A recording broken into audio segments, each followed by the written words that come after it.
So I was already a good chunk through my video when I realized I wasn't recording.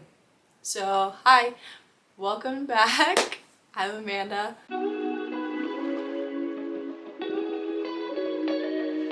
My voice sounds slightly different. My throat is still recovering from being sick. I'm mostly fine now, it's just lingering throat and voice issues. Anyway, so like I said, I was already partially through my video when I realized I wasn't recording, but it's totally fine. We're just gonna pick off where I left off. So today we're making prop boxes. Now I have never done this. It's something I have wanted to do. I'm usually a water propagation type of gal. All my jars were actually due for a clean and change of water, and it made me think, why don't I actually do a prop box now that I have some spag moss? So that's what we're doing. This box might be slightly too big for the amount of plants I have, but I don't have any other box, so it'll have to do. What you need is spag moss, obviously. You need any type of container, but it needs to be clear. So the lid needs to be clear and the container itself needs to be clear. Your prop boxes still need light, whether it's artificial or natural light. So if you don't use something that's clear, you're kind of defeating the purpose. So with these boxes, you still want airflow.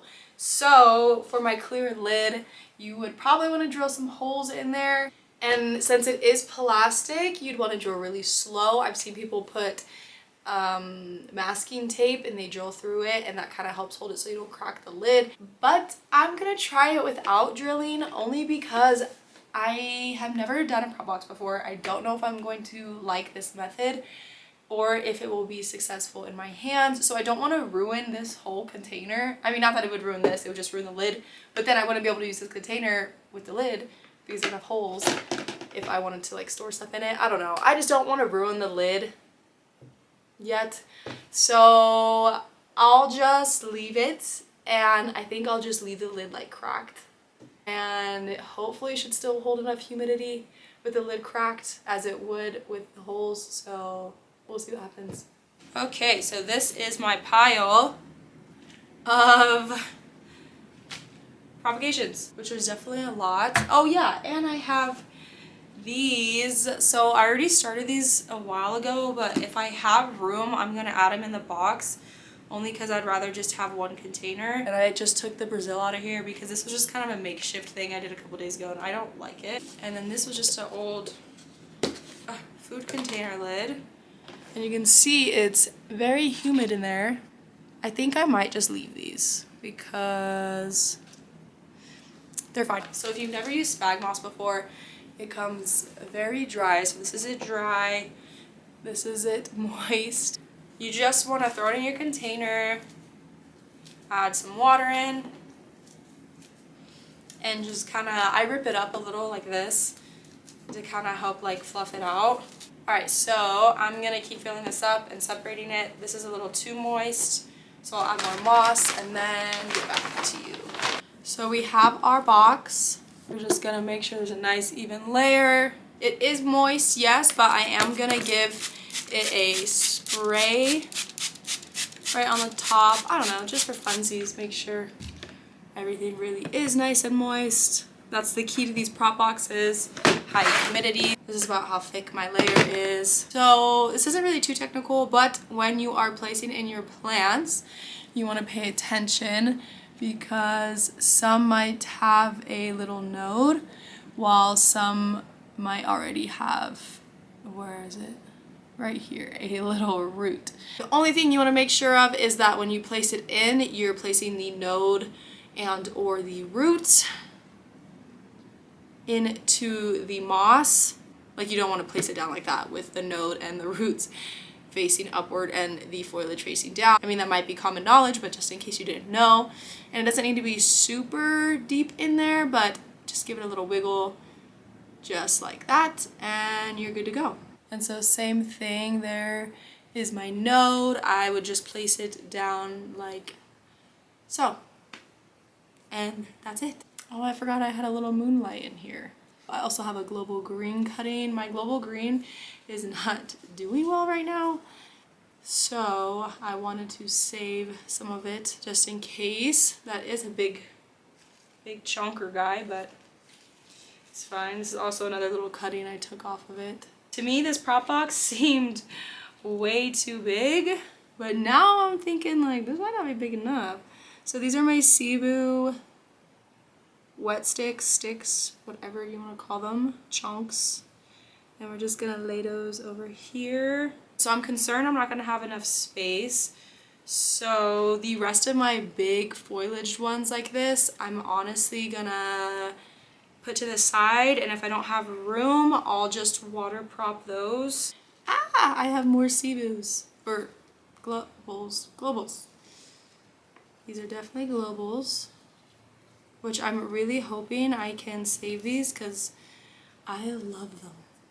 And that's a hair. So while I'm doing the rest of these, I will say something I'm working on for this year is being more conscious with my plant purchases in general, but also my propagating. So I used to think propagating everything I possibly could was best.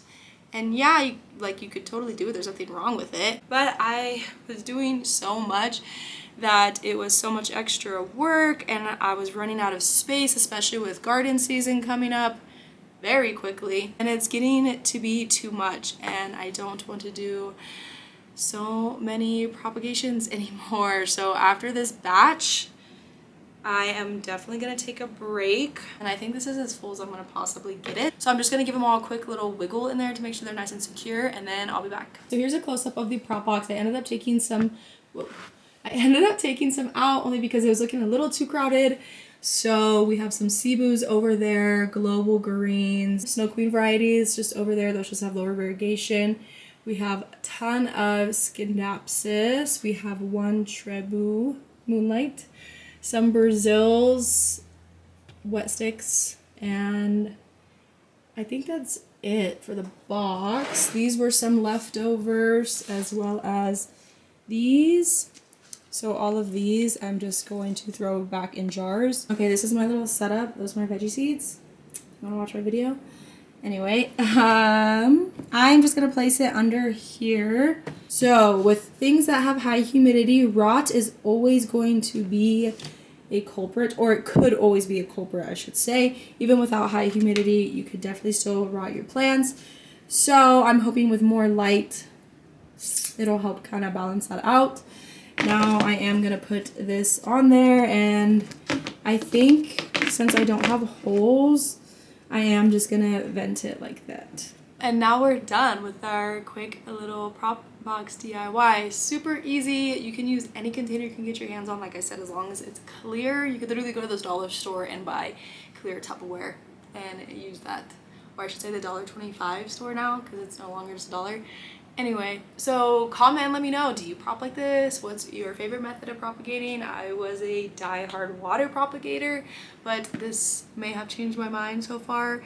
I really just love the way it looks, and I'm also really excited to see what happens. Like, if this gives me good success rates, it's definitely way more low maintenance than water propagating. So as always, you can find me on other social medias besides YouTube, such as TikTok and Instagram. Follow me on those if you want. Subscribe if you want. And wherever you live, I hope you have a great day or night, and I will see you in my next video.